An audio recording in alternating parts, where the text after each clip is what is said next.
मैं तो बड़ी मुख्तसर आपसे आज बात करना चाहता हूं, और वो ये है कि देखिए, हर दौर के अंदर ये जंग चली है हक और बातिल की। जब भी इंसानी तारीख आप उठा के देख लें तो जुल्म का मुकाबला करने के लिए लोग खड़े होते हैं, और जो सबसे ज्यादा हमारी इस्लाम की तारीख में, मेरे से बेहतर तो आप सब जानते हैं कि जो जुल्म के खिलाफ खड़े हुए थे हजरत इमाम हुसैन, और वो जो उन्होंने राय हक पे खड़ा होके जो इतनी बड़ी कुर्बानी दी थी, वो हमेशा के लिए मुसलमानों तो छोड़े इंसानियत के लिए उन्होंने एक ऐसा मिसाल कायम की थी कि जो माशरा जुल्म के सामने झुकता है, जो माशरा राय हक पे खड़े होने से डरता है, उस माशरे का कोई मुस्तकबिल नहीं होता। माशरे वो आगे बढ़ते हैं दुनिया में जो इंसाफ कायम करते हैं, और इंसाफ होता है जब आप जुल्म का मुकाबला करें। और मैं बार बार लोगों को बताता हूं कि जो ला इलाहा इल्लल्लाह, मेरी नजर में तो जो बुत है उनमें से सबसे बड़ा और खौफनाक बुत खौफ का बुत है। इसकी वजह से इंसानियत गुलाम बन जाती है। फिरौन के इंसान गुलाम बने हुए थे, हजरत मूसा उनकी मिशन थी उनको आजाद करने के लिए। जो भी अल्लाह के पैगंबर थे वो सारे इंसानियत के लिए और इंसाफ के लिए खड़े हुए थे। हजरत इब्राहिम निमरूद का मुकाबला कर रहे थे, हजरत ईसा रोमन इंपीरियलिज्म का मुकाबला कर रहे थे, और जो यहूदी उस वक्त की एलीट थी, नबी सल्लल्लाहु अलैहि वसल्लम कुरैश के सामने खड़े हुए थे जो उन्होंने जुल्म किया था। तो आज जो हर वक्त का यजीद होता है, इस वक्त भी यजीदियत है। एक जालिम इस वक्त सिस्टम आया हुआ है जो इंसानों को गुलाम बनाने की कोशिश कर रहा है।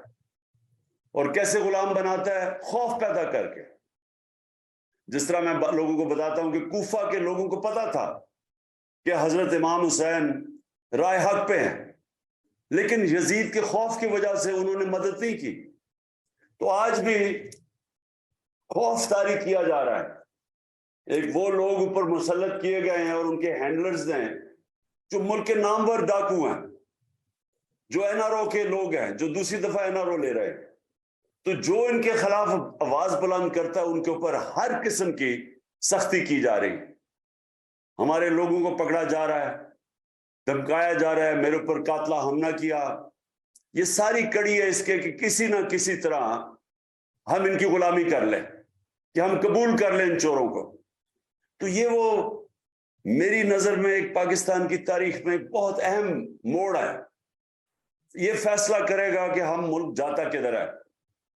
क्या वो उस रास्ते पे जाता है जो हमारी अजमत का रास्ता है, या वो तबाही के रास्ते पे जाता है।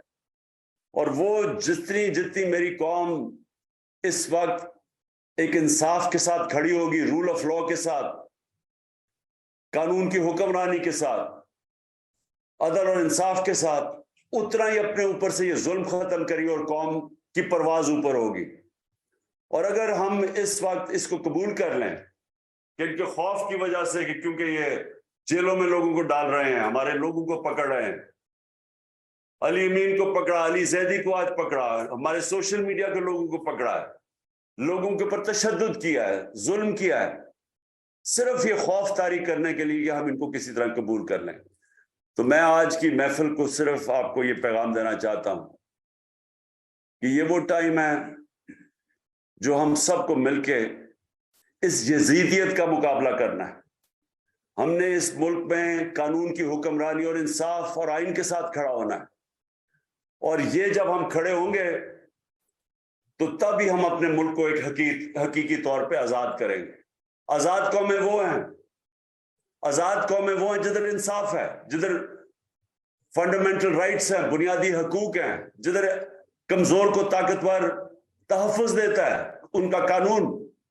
जो आज मुझे अफसोस से कहना पड़ता है कि मगरब में जिस तरह के इंसाफ का निज़ाम है, जो आपको मसलन आप यूरोप चले जाए, स्कैंडिनेविया, डेनमार्क, उधर हर कमजोर आदमी की हिफाजत करता है उनका कानून।